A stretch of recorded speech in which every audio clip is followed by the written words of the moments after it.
Hello friends, नमस्कार। आप सभी का स्वागत है आपके YouTube channel NMS score plus में। दोस्तों, आज के वीडियो में हम बिहार एनएमएस परीक्षा 2025 से संबंधित प्रश्नों को लेकर आए हैं, जो कि एग्जाम में इस तरह के प्रश्न बार बार पूछे जाते हैं।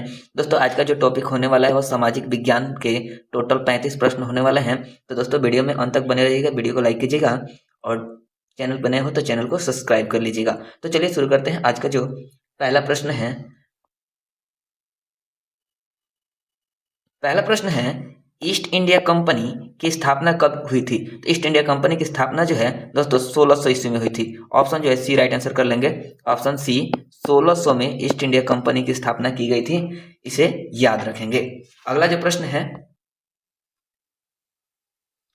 दूसरा प्रश्न है स्थायी बंदोबस्त व्यवस्था किस गवर्नर जनरल के शासनकाल में लागू की गई। तो स्थायी बंदोबस्त जो व्यवस्था है यह दोस्तों लॉर्ड कॉर्नवालिस के कार्यकाल में लागू की गई थी। लॉर्ड कॉर्नवालिस के कार्यकाल में। अगला प्रश्न है, तीसरा जो प्रश्न है कि 18वीं शताब्दी में भारतीय नील की मांग बढ़ जाने से के कारणों में से इनमें से कौन सा कारण नहीं था। यानी कि 18वीं शताब्दी में भारतीय नील की मांग बढ़ जाने के कारणों में से इनमें से कौन सा कारण नहीं था बताना है। तो इसका राइट आंसर कर लेंगे। जैसे ब्रिटेन में औद्योगिकरण होना, ये तो सही है। यहाँ पे विश्व भर का नील का उत्पादन आधा हो जाना, जो कि ये गलत है। यहाँ पे इसे ही हम सही कर लेंगे। यहाँ में नहीं में पूछा गया है, तो जो नहीं होने वाला है वही हमारा राइट आंसर हो जाएगा। अगला जो प्रश्न है, बैगा जनजाति के लोग स्वयं को क्या मानते थे। यानी बैगा जनजाति के जो लोग थे वो स्वयं को जंगल की संतान मानते थे। ऑप्शन जो है बी राइट आंसर कर लेंगे, जंगल की संतान। प्रथम स्वतंत्रता संग्राम कब हुआ था। यानी प्रथम स्वतंत्रता संग्राम जो है 1857 में हुआ था। ऑप्शन जो है बी राइट आंसर कर लेंगे, 1857 इसे राइट आंसर हो जाएगा।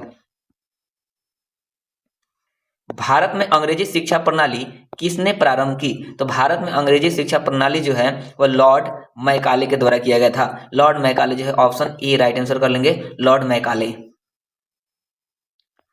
बंगाल विभाजन कब हुआ था। यानी बंगाल विभाजन जो है 1905 में किया गया था। 1905 इसका राइट आंसर हो जाएगा, बंगाल विभाजन 1905। शांति निकेतन को स्थापना किसने की थी। शांति निकेतन की स्थापना जो है किसके द्वारा किया गया था। शांति निकेतन की स्थापना जो है रविंद्रनाथ टैगोर के द्वारा कलकत्ता में किया गया था। ऑप्शन बी राइट आंसर कर लेंगे, रविंद्रनाथ टैगोर के द्वारा कलकत्ता में किया गया था। निम्न युग्मों को सुमेलित कर सही विकल्प चुनिए। यानी इसे क्या करना है, मिलान करना है। तो इसका मिलान चिन्ह जो हो जाएगा, कबीर जो है वह बीजक की रचना किए थे। कबीर जो है बीजक की रचना, और यहाँ पे तुलसीदास जो है वह रामचरितमानस। गुरु नानक के द्वारा जो है वह है गुरु ग्रंथ साहिब, और यहाँ पे सूरदास के द्वारा जो है सूर सागर। इसे याद रख लेंगे। कबीर का बीजक हो जाएगा, यहाँ पे कबीर हो जाएगा, कबीर के द्वारा बीजक। और गुरु ग्रंथ सहाय जो है यह गुरु नानक के द्वारा किया गया था, गुरु नानक। और यहाँ पे सूर सागर जो है सूरदास के द्वारा, और रामचरितमानस जो है वह तुलसीदास के द्वारा। यहाँ पे डी वाला मिलान कर लेंगे। नेक्स्ट जो प्रश्न है, नेक्स्ट यहाँ पे है कि निम्न युग्मों को सुमेलित कर सही कीजिए। यानी इन्हें सही करना है। यानी तापमापी जो होता है वह तापमान को मापता है। यानी तापमापी जो है तापमान मापक है, और बैरोमीटर जो होता है वायु दाब मापक होता है। बैरोमीटर वायु दाब मापक, और रेन गेज जो होता है वो होता है वर्षा की मात्रा बताता है। और यहाँ पे बात दिग्दर्शी जो होता है वह पवन की दिशा को बताता है। इसे याद रख लेंगे। नेक्स्ट जो प्रश्न है, जगन्नाथ मंदिर पुरी भारत के किस राज्य में स्थित है। यानी जगन्नाथ मंदिर जो पुरी के नाम से प्रसिद्ध है वह उड़ीसा राज्य में है। Orissa, option B right answer कर लेंगे, उड़ीसा में। कवि कल्हन द्वारा रचित कश्मीर के राजाओं का इतिहास बताने वाला संस्कृत काव्य है। यानी कवि कल्हन द्वारा कौन सी रचना की गई थी, तो हो जाएगा राज Tarangini. Option C right answer कर लेंगे, राज तरंगनी। भारत के राष्ट्रगान जन गण मन के रचयिता हैं। तो जन गण मन के रचयिता जो है रविंद्रनाथ टैगोर। ऑप्शन जो है सी राइट आंसर कर लेंगे, ऑप्शन सी रविंद्रनाथ टैगोर। पृथ्वी की ठोस प्रपट्टी या कठोर ऊपरी परत को क्या कहते हैं। यानी कि पृथ्वी की जो ठोस प्रपट्टी या कठोर ऊपरी परत जो होती है उसको स्थल मंडल कहा जाता है। ऑप्शन सी राइट आंसर कर लेंगे, स्थल मंडल।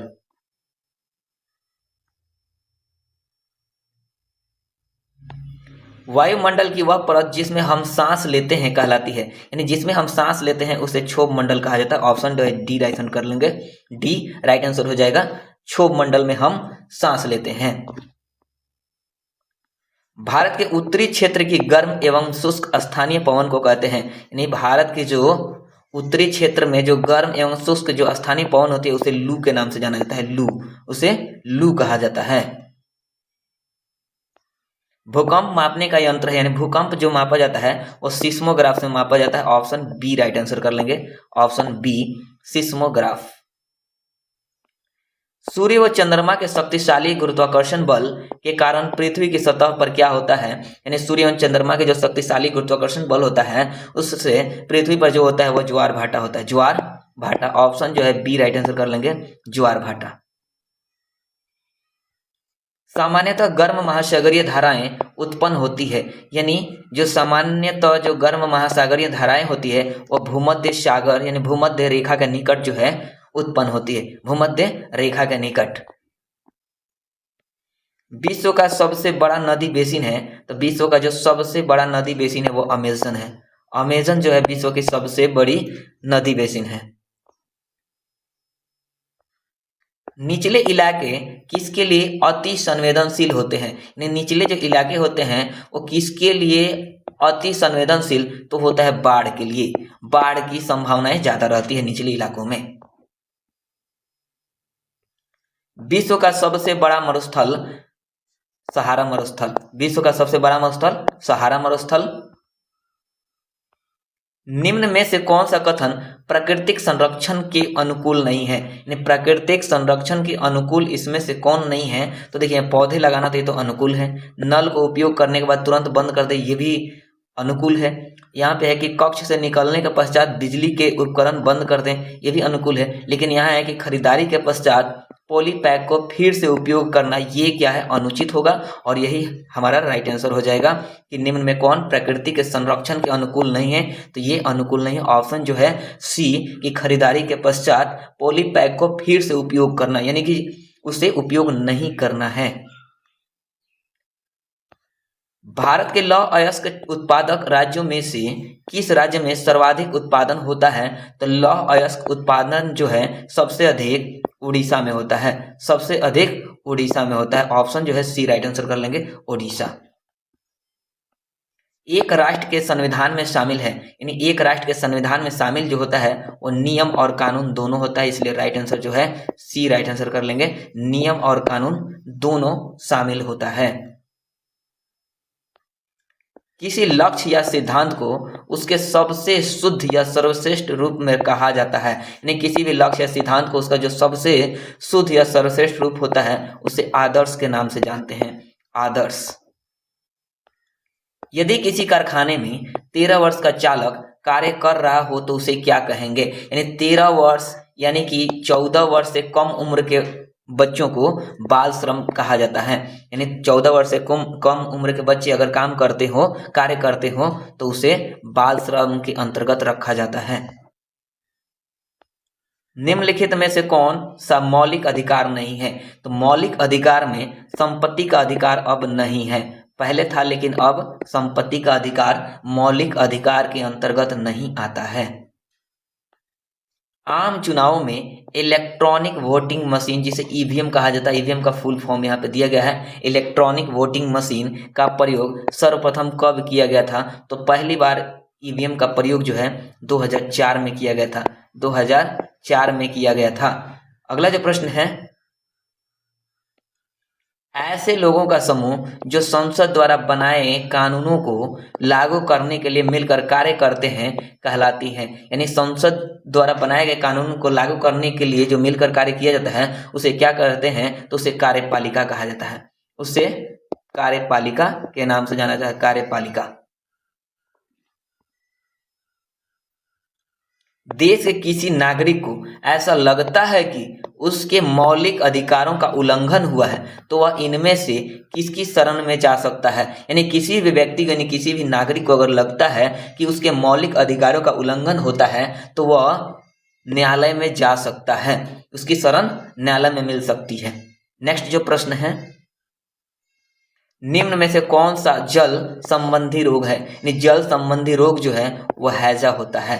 हैजा जल संबंधी रोग है।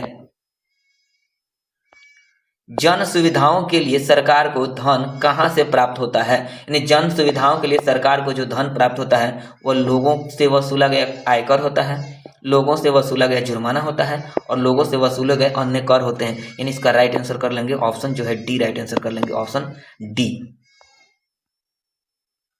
बाल श्रम के विरुद्ध कानून लागू किया गया, यानी बाल श्रम के विरुद्ध कानून कब लागू किया गया था? तो वह है 2006 में बाल श्रम के विरुद्ध कानून लागू किया गया था 2006 में।